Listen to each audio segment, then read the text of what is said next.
আমি ডিটেইল ডকুমেন্টটা আপনাদের হোয়াটসঅ্যাপ করে পাঠিয়ে দেবো। 1985 সালের সর্বজন গৃহীত অসম চুক্তির অবমাননা এবং অসমীয়া পরিচয় রক্ষার গ্যারান্টি প্রদানকারী 6 নম্বর দফার ইচ্ছাকৃত রূপায়ণ না করা।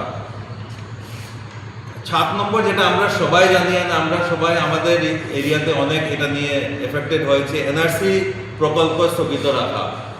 1600 কোটি টাকার 55,000 এমপ্লয়ি দিয়ে যে এনআরসি প্রজেক্টটা করা হয়েছিল আপনারা জানেন, এটা হওয়ার পরও এটাকে যা স্থগিত রাখা হয়েছে। 19 লক্ষ লোক যারা এনআরসিতে নাম আসেনি ওদেরকে না কোনো কাগজ দেওয়া হয়েছে, না কোনো রিজেকশন স্লিপ দেওয়া হয়েছে, কি হবে কি হবে না কোনো এটা ডিসকাশন নেই।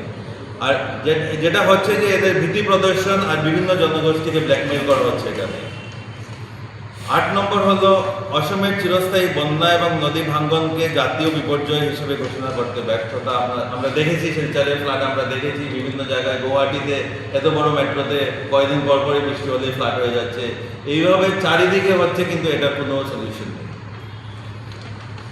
9 নম্বর হলো এমপ্লয়মেন্ট, যেটা আমাদের বরাক ভ্যালিতে সবচেয়ে বেশি এফেক্টেড। নতুন কর্মসংস্থানের কোনো সৃষ্টি হচ্ছে না, সরকারি শূন্য পদের আংশিক পূরণকেই নিযুক্তি হিসাবে দেখিয়ে দেওয়া হচ্ছে, ভাওতাবাজি হচ্ছে। আমাদের বাচ্চারা চাকরি না পেয়ে সবাই আপনারা জানেন সাউথে যাচ্ছে, ওয়েস্টে যাচ্ছে, নর্থে যাচ্ছে, গিয়ে কেউ সিকিউরিটি গার্ডের চাকরি করছে, কেউ দোকানে চাকরি করছে। তো এটা একটা যুব রপ্তানির নীতি হয়ে গেছে আসাম সরকারের।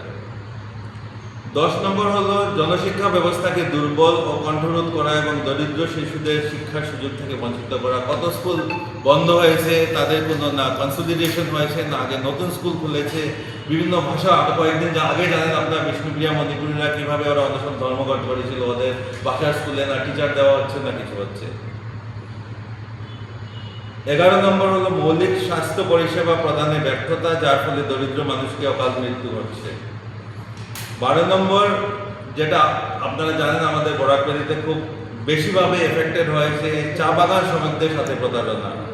দৈনিক মজুরি 351 টাকার করার 1 দশকের পুরনো প্রতিশ্রুতি পূরণে ব্যর্থতা। তার উপর আপনারা জানেন যে আমাদের বরাক ভ্যালি চা শ্রমিকের বেতন এর থেকেও কম, যেটা আপনার সময় ব্রহ্মপুত্র ভ্যালিতে আছে তার থেকে। এটা কবে সেম করা হবে? ওরা সেম কাজে সেম বেতন হতে হবে, এটা ন্যাশনাল ফর্মুলা, কিন্তু ওরা সেম কাজ করছে কিন্তু বেতন যেমন ব্রহ্মপুত্র ভ্যালি থেকে কম পাচ্ছে।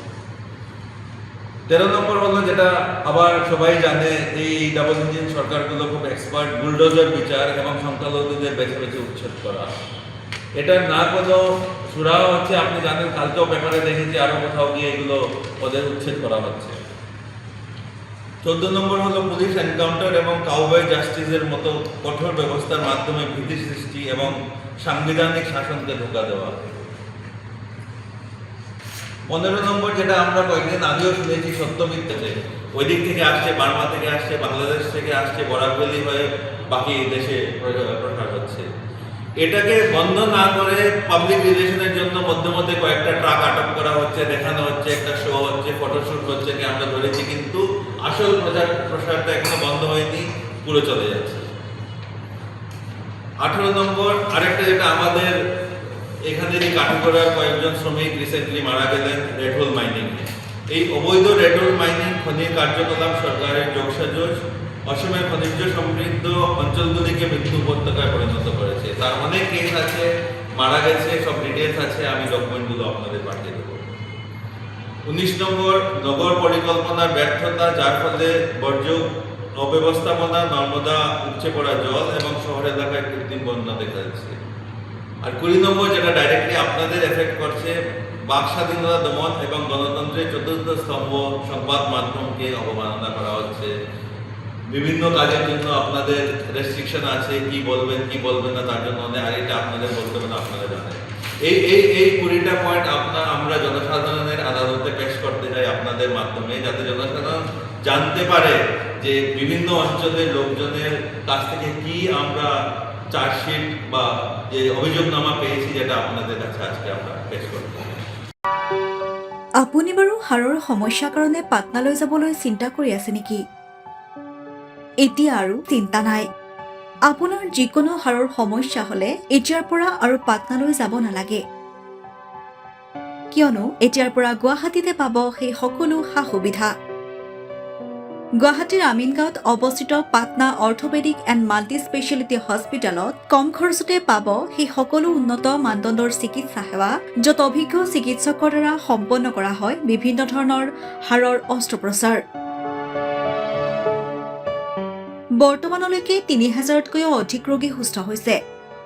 हमारे हॉस्पिटल में ऑर्थोपेडिक्स से रिलेटेड हर तरह का इलाज जैसे कि joint replacement, trauma surgeries, spine surgeries, Ilizarov surgeries और की होल सर्जरी जिसको आर्थ्रोस्कोपी कहते हैं उसका इलाज संभव है। উন্নত মানদণ্ডৰ সা সুবিধা থকা হস্পিটেলখনত আছে ৩টাকৈ VIP ৰুম, 11টা কেবিন, জেনেৰেল ৱাৰ্ডত আছে 12খনকৈ বিচনা তথা 7খনকৈ বিচনাযুক্ত ICU। তাৰোপৰি এই হস্পিটেলখনৰ ভিতৰতে আছে ফাৰ্মাচীৰো সা সুবিধা।